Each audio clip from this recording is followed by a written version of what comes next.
श्री गणेशाय नमः। ओम श्री सरस्वत्यै नमः। ओम श्री वेद पुरुषाय नमः। विषय की शुरुआत करने से पहले मैं उन भगवान का ध्यान करूंगा जिनकी मेरे ऊपर बहुत कृपा है और आगे हमेशा बनी रहेगी, ऐसा मुझे विश्वास भी है। सबसे पहले भगवान गणेश जी को प्रणाम करता हूँ, उनको नमस्कार करता हूँ, क्योंकि एक बात को 10 तरीके की सोचने की जो बुद्धि देते हैं, ऐसे बुद्धि के देवता गणेश जी है, उनको प्रणाम करता हूँ। ओम गम गणपतये नमः।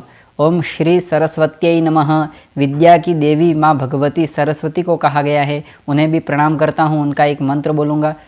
हरि ओम पावकानः सरस्वते बाजेभिर्बाजिनीवती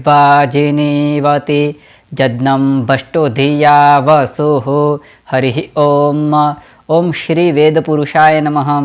भगवान वेद नारायण का भी ध्यान करता हूँ, उनको भी प्रणाम करता हूँ।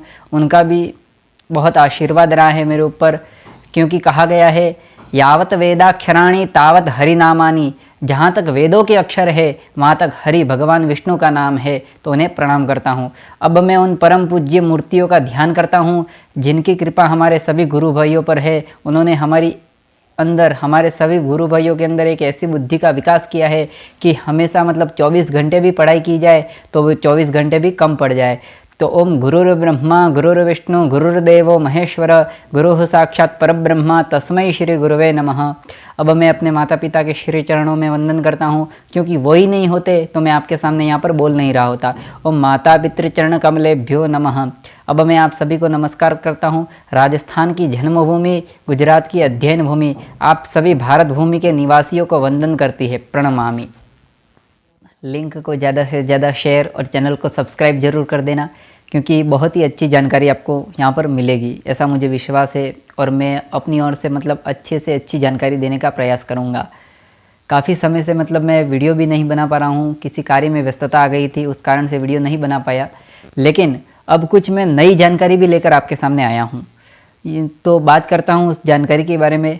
तो प्राचीन काल कहे तो भी या फिर आधुनिक काल कहे तो भी हर एक मनुष्य के मन में हमेशा से जिज्ञासा होती आ रही है। वो जिज्ञासा क्या होती आ रही है कि उसके भविष्य के बारे में किस प्रकार से जाने, किस प्रकार का सुविधा होगी, किस प्रकार की दुविधा होगी। ऐसे कई प्रकार के प्रश्न उसके मन में उत्पन्न होते हैं, पैदा होते हैं। तो उस जिज्ञासा को शांत करने के लिए ऋषि मुनियों ने ज्योतिष शास्त्र का निर्माण किया। तो ज्योतिष शास्त्र में क्या होता है कि जन्म कुंडली होती है। उस जन्म कुंडली में हमारे जीवन में जो शुभ अशुभ घटनाएं घटती है वो किसकी वजह से घटती है, तो 9 ग्रहों की वजह से घटती है। तो उन्हीं 9 ग्रहों पर मनन चिंतन करके, अध्ययन करके ऋषि मुनियों ने ज्योतिष शास्त्र का निर्माण किया। तो उसी ज्योतिष शास्त्र के विषय में हम इस चैनल पर जानेंगे। ज्योतिष शास्त्र में ऋषि मुनियों ने 9 ग्रहों पर तो अध्ययन किया, लेकिन साथ में जो अंक शास्त्र जिसे कहा जाता है, वो अंक भी जीवन को बहुत प्रभावित करते हैं। तो प्रश्न उठता है, अंक क्या है? तो सप्ताह के 7 दिन जो होते हैं, तो 7 दिनों से एक अंक बनता है 7, ठीक है। तो वो भी एक अंक है।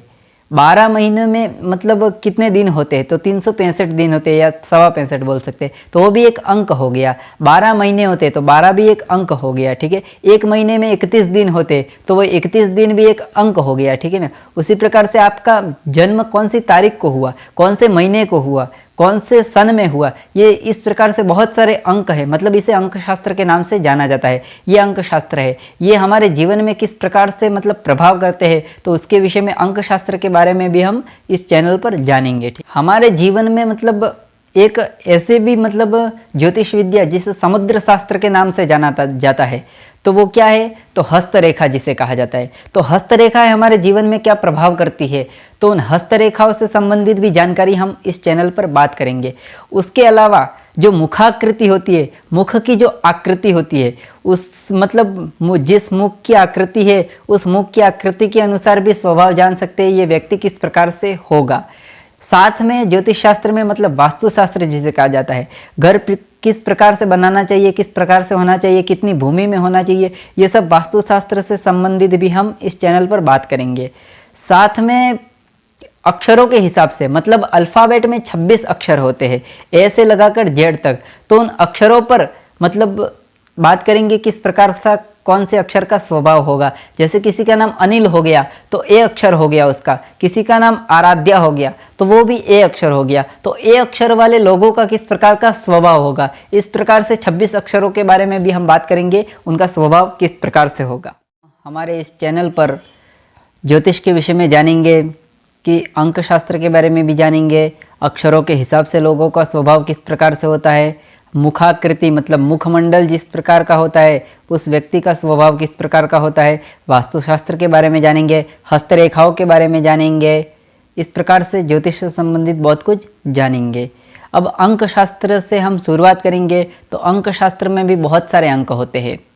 जैसे मूलांक हो गया, जिसे जन्मांक भी कहा जाता है, भाग्यांक हो गया, नामांक हो गया, सूर्यांक हो गया, स्तूपांक हो गया, शुभांक हो गया। इस प्रकार से बहुत सारे अंक होते हैं। जो जो अंक मैं पढ़ता जाऊंगा उस विषय पर तो जानकारी देता जाऊंगा, लेकिन इन अंकों पर तो मैंने अभी तक अध्ययन कर लिया है, तो उनके विषय में मैं आपको बताऊंगा। ठीक है, तो सबसे पहले मैं कौन से अंक की बात करूंगा। तो सबसे पहले मैं मूलांक की बात करता हूँ, उसका परिचय थोड़ा बहुत दे देता हूँ। मूलांक से हम आचरण, विचार, स्वभाव, शुभ रंग, किस प्रकार से हम करियर बना सकते हैं, किस प्रकार की हम पढ़ाई भी कर सकते हैं, किस प्रकार का हम काम कर सकते हैं, ये रहन सहन सब कुछ मूलांक से हम पता कर सकते हैं। तो मूलांक क्या होता है। तो मूलांक जो हमारी जन्म तारीख होती है, जन्म तारीख से मूलांक बनता है। तो जन्म तारीख से मूलांक कैसे बनता है।